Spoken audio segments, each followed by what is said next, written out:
Como estão as importações da China? Esse é o tema do vídeo de hoje. Se você não me conhece, eu sou o Adelar, eu sou um especialista em commodities e eu criei esse canal para levar informações sobre esse mercado de uma maneira que você nunca viu. Se você não é inscrito, inscreva-se no canal, ative o sininho para receber uma notificação sempre que eu postar um conteúdo novo por aqui. E o tema de hoje é a China, mais especificamente as importações da China. A China, que é um grande importador global de commodities, e nós já vimos em outros conteúdos que o fluxo de commodities é o que acaba refletindo os ciclos econômicos. E a China ela deu uma grande parada ali, ela deu uma pisada no freio do meio do ano para cá, no início desse segundo semestre, e nós tivemos reflexos muito ruins aqui no Brasil, como, por exemplo, a suspensão das exportações de carne bovina para lá. Teve a ver com o episódio da vaca louca lá no início do mês de setembro, mas acho que tem alguma coisa a mais aí que a China aproveitou a notícia para realmente pisar no freio das importações. Desde o dia 4 de setembro, não sai 1 quilo de carne bovina para a China. Mas não foi só na carne que o Brasil sentiu, não. Nós tivemos quase que uma suspensão das exportações de soja no meio do ano para a China, retomou um pouquinho agora, mas nós tivemos um longo período que a China está fora do mercado. E nós já vamos ver aqui nos gráficos que as importações da China da oleaginosa ainda não voltaram ao normal. E não podemos esquecer, claro, da derrocada do minério de ferro. Teve como vetor a China, o estouro da bolha imobiliária lá na China, com a Evergrande, a Fantasia, outras empresas, outras incorporadoras chinesas que acabaram refletindo nos mercados, nas bolsas internacionais, e o minério acabou despencando, e até essa derrocada no minério acabou virando a pauta das redes sociais. E a China hoje, desde que começou o super ciclo, lá começou o crescimento da China no final da década de 90, e hoje a China se tornou basicamente o big player do mercado. Eu já vou compartilhar a tela com vocês. Nós vemos nesse site do Estatista a importância que a China tem para o mercado. O maior importador global até o ano de 2020, esse ano não está fechado ainda os dados, é os Estados Unidos. Naturalmente que desde aquela grande o avanço industrial que os Estados Unidos teve no início do século XX, com o John Rockefeller descobrindo o processamento do petróleo, Andrew Carnegie, o barão do aço, Cornelius Vanderbilt, o barão das ferrovias, JP Morgan, que inclusive construiu o canal do Panamá. Os Estados Unidos ele conseguiu migrar de uma maneira saudável para uma economia de serviços, isso no início da década de 90, e claro, utilizou a China como seu polo industrial, e nesse período a China tirou mais de 300 milhões de pessoas, imagine, um Brasil e meio tirou do campo e levou para a cidade. Isso acabou gerando um super ciclo de commodities, um super ciclo de matérias-primas, e hoje a China ela é o segundo maior importador do mundo. Claro que tem os Estados Unidos como o grande cliente dela, mas a China ela exporta basicamente para o mundo todo. O mundo colocou ela numa posição de a fábrica do mundo. Então, qualquer problema que a China tem em sua economia acaba afetando todas as outras economias, porque dá justamente esse desbalanço. E lá nesse início de super ciclo de crescimento da China, nós tivemos o super ciclo das commodities. Então, esse gráfico ele foi criado pelo Banco do Canadá e ele mostra quais foram os super ciclos que nós já tivemos. Desde o início lá do crescimento da economia americana, quando tivemos uma puxada nas commodities metálicas, agricultura, e nós vamos passando o período de Primeira Guerra, Segunda Guerra Mundial, o pós-Segunda Guerra, o fim do acordo de Bretton Woods, o super crescimento chinês no início da década de 80 até a década de 90, onde nós tivemos ali na verdade começou em 95, 96, mas pegou firme mesmo no início dos anos 2000, o super ciclo da China, que foi esse período realmente que a China começou a trabalhar como uma indústria do mundo. Nesse período, houve um grande choque entre o balanço da oferta e a demanda dos produtos. E nós conseguimos ver aqui, esse é o BDI, eu falo bastante do BDI, o Baltic Dry Index, que é o indicador que mede o transporte de cargas secas a granel. E você vê que no início dos anos 2000, quando nós chegamos aqui em 2003, ele dá um salto de preços, ele dá uma corrigida e ele vem até 2008, que foi aquele crash financeiro, crash imobiliário nos Estados Unidos, dos subprimes, quando acaba derretendo. Agora nós tivemos um pico também recentemente, até começo do mês de outubro, e aí o BDI começou a cair. Nós podemos ver aqui colocando o petróleo ele também, ele deu essa esticada, chegou a quase $145. Quase não, ele chegou a $145. O barril ele acabou também corrigindo, teve mais um pico de alta aqui, e tudo isso foi movimentado em grande parte pela China, com a China demandando esses produtos. Há um estudo que a China, o que ela importava de cimento por dia, o que ela usava de cimento por dia, correspondia quase à produção global de cimento nesse período. Nesse outro gráfico, nós podemos ver a evolução das importações e das exportações do trade balance da China ao longo dos anos, e aqui é de 2018. E hoje, esse é o site OAEC, ele foi desenvolvido como um trabalho lá no MIT, agora ele se tornou um site pago, mas ele tem um caminhão de dados, é excepcional esse site, eu vou deixar na descrição desse vídeo. Nós vemos que a maior parte das importações da China em 2019 era o petróleo cru, né? Petróleo, minério de ferro e circuitos integrados, que é a base da fabricação chinesa dos seus produtos para exportação, que é energia, construção civil e aqui a parte de manufatura, onde ela exporta equipamentos eletrônicos. E os principais parceiros comerciais das importações: Coreia do Sul, que é a vizinha, Japão, Taiwan, e aí vem os países da Europa, Estados Unidos, Austrália, Brasil. Grande parte aqui, esses 3 países principalmente, elas têm baseado na pauta de commodities. Soja, milho no caso dos Estados Unidos, minério de ferro, suco de laranja, açúcar, trigo. São esses países, basicamente, que oferecem esses produtos. Só que esse ano, grande parte devido ao impulso de crédito, por causa da inflação, né? A inflação é um fenômeno monetário, nós tivemos a China desacelerando o seu crescimento. Então, quando nós pegamos o crescimento da China, comparando o year a ano, nós tivemos um pico ainda no início no primeiro trimestre desse ano, quando a China cresceu quase 18%, e desde então ela simplesmente pisou no freio e ela vem diminuindo. Você vê que o último relatório ela cresceu 7,9%, o anterior, e agora o último trimestre, os dados que nós temos, 4,9% de crescimento. Então, aqui realmente a gente vê que a China pisou no freio, e eu acredito que uma parte desse pisar no freio é que realmente já estava insustentável a questão da China. Ela não parava de emitir títulos para rolar a dívida, a gente sabe que dívida se rola, dívida não se paga, mas a China já começou a ter problemas na sua rolagem. E um outro fator que preocupava bastante é um aumento dos custos de importação. Então você vê que os principais produtos importados aqui, circuitos integrados, e aqui dá para colocar os chips, todo mundo sabe da questão que está causando com Taiwan, existe uma guerra tecnológica, Estados Unidos, China, Taiwan. Petróleo cru, quando nós vemos os maiores rendimentos esse ano, as maiores altas estiveram onde? No petróleo. O petróleo energético, de todas as commodities, na verdade, a commodity energética foi a que teve a maior alta, o maior rendimento nesse ano foi o petróleo. E o rally parece que deu uma cessada, não reversão de tendência, mas parece que ele cessou um pouco. E o custo de energia realmente está sendo um problema, e não só da China.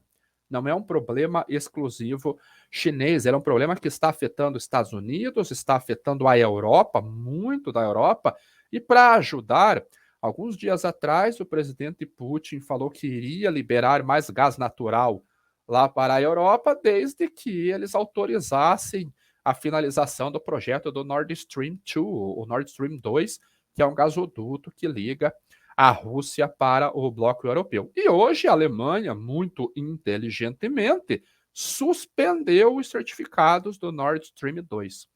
Segundo a Alemanha, a Rússia, esse Nord Stream 2, ele tem a sede na Suíça. Não pode ter a sede na Suíça para ter essas certificações. Tem que ser na Alemanha. Ou seja, eu estou com uma crise de energia tremenda, você, russo, pode me ajudar, mas eu preciso que você instale a tua empresa aqui para você pagar os impostos para mim, para que você deixe uma parte da riqueza aqui para mim. Então, geopolítica nem sempre reflete a necessidade da população. Então, hoje foi um tremendo exemplo disso daí. E o minério de ferro e o complexo de soja, que é o terceiro maior produto. Depois vem uma série, farmacêuticos, calçados, semicondutores, produtos de aço, aeronaves. Mas o minério de ferro, nós tivemos o boom imobiliário, desculpa, a bolha imobiliária, o bubble imobiliário lá na China, que acabou estourando. Não se sabe bem certo ainda se a Evergrande entrou em default ou não. Metade da internet diz que sim, a outra metade diz que ela pagou a dívida que ela tinha que pagar agora nos últimos dias. 100% de certeza, pelo menos eu não tenho. Mas há outras empresas no encalço da Evergrande. E o fato é que a demanda por minério de ferro acabou caindo de uma maneira que os preços saíram de $220. Particularmente, eu acho que era totalmente irracional. E agora voltaram para $90, 88, $87 a tonelada, incluindo o frete. A boa notícia é que o frete também está caindo. Mas o aumento dos custos, e quando nós olhamos daí a comparação do CPI com o PPI, nós vamos perceber que, basicamente, no mundo todo, a indústria estava suportando essa alta de preços, a inflação, na unha. Estava difícil de repassar esses custos para o consumidor. Naturalmente que a tecnologia ela ajuda, ela é deflacionária para o consumidor, porque você consegue otimizar os processos produtivos. Mas não houve um avanço tecnológico do ano passado para cá de tal maneira que causasse esse spread entre o custo para a indústria e o custo para o consumidor. E chega o momento que você não tem o que fazer, você tem que repassar esses custos para a população, para o consumidor final. E aqui começa a gerar algum problema, porque a economia chinesa, ela é muito pautada em commodities, mas não só commodities de base, que é o caso da soja, do milho, do minério de ferro, do petróleo. Grande parte dos seus produtos, eles são negociados em bolsas chinesas. Há três bolsas muito grandes lá, Dalian, no norte da China, um pouquinho ao norte de Pequim, ali, que é a principal bolsa, mas é Zhenjiao, que negocia muito minério de ferro, e a Qingdao também negocia muito minério de ferro. E muitos produtos são negociados na bolsa. E nós sabemos que as importações são realizadas a partir de margens. Produtos são viáveis a partir de margens. Quando você começa a ter margens ruins, você acaba suspendendo a compra daquele produto, a revenda daquele produto e tira o produto de linha. Só que no caso da China, já que nós estamos falando dela, grande parte desses produtos são produtos base da economia. Então, nós tivemos um estouro da bolha imobiliária. Por que eu vou comprar, então, minério de ferro? Eu vou suspender o minério de ferro. Se eu tenho um rebanho de suínos, um plantel de suínos que precisa comer, tive problemas com zoonoses, tive que abater mais cedo o meu porco, gerou um excesso de carne, agora as margens ficaram negativas, preço da soja na bolsa subiu demais, o processamento me deixou margens negativas, eu vou parar a compra. E foi justamente o que aconteceu no início desse ano. Então, mostrando esse gráfico aqui das margens de soja lá na China, nós vamos ver que as margens elas estão extremamente negativas. Desde junho desse ano, que foi quando a China suspendeu basicamente as compras, ela fez uma compra muito grande no início do ano, tanto que acabou puxando os preços da soja na Bolsa de Chicago a 1.700 centavos de dólar por libra-peso, puxou o milho para $7 libra-peso, não, desculpa, por bushel, puxou o milho para $7, o bushel puxou trigo, puxou canola, puxou óleo de palma. Quando as margens ficaram negativas, simplesmente houve uma derrocada nas compras e os preços começaram a ceder agora. Quando nós pegamos as exportações USDA, Sales Export, quando nós pegamos o relatório do USDA e comparamos com o ano passado para soja, cadê aqui? Soja. Ano passado, nesse período do ano, os Estados Unidos já tinham vendido 50 milhões de toneladas. Esse ano nós estamos com 33 milhões de toneladas. Então nós estamos muito aquém daquilo que nós estávamos no ano passado. E grande parte disso vem justamente destas margens negativas aqui. Quando nós pegamos o custo de processamento da China, no caso do porco, que aí vai afetar o milho, afeta o trigo, afeta a soja, você vê que as margens elas estão extremamente negativas, são as piores margens desde 2019. E aqui eu estou com a província de Henan, que é o maior produtor de suínos lá da China. Quando eu tenho margens negativas, eu vou tirar o pé das compras. E foi o que aconteceu. O que não diminuiu as importações? O carvão, porque o carvão passou a ser crítico lá na China. Só que o governo foi lá e meteu a mão grande do governo foi lá, os preços acabaram desabando. E nós sabemos que se não fosse o governo estatal, não fosse um país com o governo que controla a economia, já havia sido suspenso o business de carvão por lá. O que aconteceu com o minério de ferro, com a derrocada? Simplesmente acabaram as importações. Olha o nível de importações que nós temos aqui agora no mês de novembro. Mês de outubro ainda teve operações nos portos, o ciclo de comércio de minério de ferro ele é um pouco longo, mas acabou caindo. Acabou derrubando o preço dos fretes internacionais.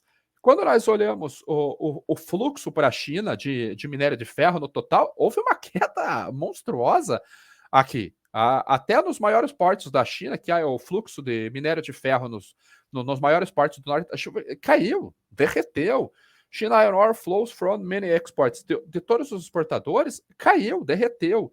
Então a China ela realmente tirou o pé das importações muito devido ao seu fluxo. Quando nós olhamos agora o trade balance, como a Ásia, ele está exatamente no 0 a 0. No 0 a 0. Agora vamos comparar com a Latinoamérica, e aqui o principal player é o Brasil. Olha a queda que teve aqui no Brasil, já está negativo. Ou seja, a China já está exportando mais para a América Latina do que importando. E aqui entra o minério de ferro, entra o complexo de soja da Argentina, do Brasil, entra a soja brasileira, entra o trigo lá da Argentina, entram outras commodities, outros produtos aqui do Brasil, e nós já estamos importando mais do que exportando. Quando nós olhamos pelo site do Comex Extat, do Ministério do Desenvolvimento, Indústria e Comércio, nós vamos ver que realmente nós vínhamos num fluxo de exportações bacana, crescente, com a China, principalmente aqui de 2020, chegamos a um pico de quase 10 bilhões, passamos de 10 bilhões, e agora simplesmente derreteu, porque diminuiu o fluxo de importações de minério de ferro, o preço derreteu do minério de ferro, e a soja também. Nós só retomamos a exportação de soja agora, porque passou um furacão nos Estados Unidos, impediu questões logísticas, o prêmio, o basis acabou disparando, a China veio para cá. E agora a China ela está dosando as suas origens de importação. Ela compra um pouco no Brasil, compra um pouco nos Estados Unidos, compra um pouco na Austrália, compra um pouco na Europa, e devido àqueles dados que eu mostrei para vocês do crescimento da China, ela está desacelerando, ela conseguiu postergar as compras, que é esse dado aqui, ela conseguiu postergar as compras agora para gerar maior concorrência na oferta. Essa maior concorrência da oferta acaba derrubando os preços. Nem sempre os preços lá na bolsa. Muitas vezes são o basis, no caso das commodities, os prêmios que acabam sendo refletidos esta queda de preços aqui para os produtores. E produtores, não só o produtor rural, entra tradings, entra a Vale, no caso do minério de ferro, entra empresas como a Raizen, no caso do açúcar bruto, Copersucar e tudo mais. Então, o que eu tentei mostrar para vocês agora isso que está acontecendo com a China agora, ele não pegou os grandes players de surpresa, era algo que já era esperado. Tanto que quando nós olhamos dados de seguro, de venda de opções, strike de opções e volatilidade, nós vimos que no caso das commodities, essa preparação tinha sido feita previamente. Então, os grandes players de mercado, eles acabaram se preparando para este cenário de agora. Nós, como pequenos, como produtores rurais, como tradings pequena, como exportadores pequenos, acabamos sentindo essa dificuldade. Pode vir alguma boa notícia disso daqui? Sim, porque se a China em algum momento voltar a comprar, que eu acredito que em algumas commodities ela deve voltar já nesse fim de ano, caso de soja, milho, trigo, mas alguns produtos talvez ela prolongue um pouquinho mais a sua necessidade de compra, nós poderíamos ter reduções em serviços, como é o caso dos fretes. Nós poderíamos ter uma redução no frete, nós poderíamos ter um reequilíbrio dessa logística, principalmente de containers, que é o que afeta a maior parte, né, quando a gente fala em share de participantes de mercado, o container ele representa mais do que o bulk, o volume de produto exportado por bulk ele é maior, mas o container ele é mais democrático, talvez comece a acontecer um reequilíbrio, e isso já seria bom para melhorar os custos de reposição. Mas nesse momento, com o cenário que a China apresenta agora, infelizmente nós não temos uma perspectiva muito boa com relação à retomada das compras chinesas. E isso pode vir impactar os preços para os exportadores, principalmente aí no caso a quem exporta commodities para lá. Mas é um cenário que ele realmente deve passar. Então espero que você tenha gostado do vídeo. Eu tentei trazer um overview geral das importações da China, o trade balance com a China e como que a desaceleração chinesa pode acabar afetando o preço das commodities. E aí, para quem é produtor rural, que é um público foco que eu tenho, prestar atenção com relação aos prêmios de exportação que eles podem vir a sofrer no início do próximo ano, quando a safra nossa estiver entrando no mercado. Então, curta esse vídeo, compartilhe o vídeo, comenta aqui, deixa o seu feedback para eu saber o que você achou. Por hoje é só, nos vemos no próximo vídeo.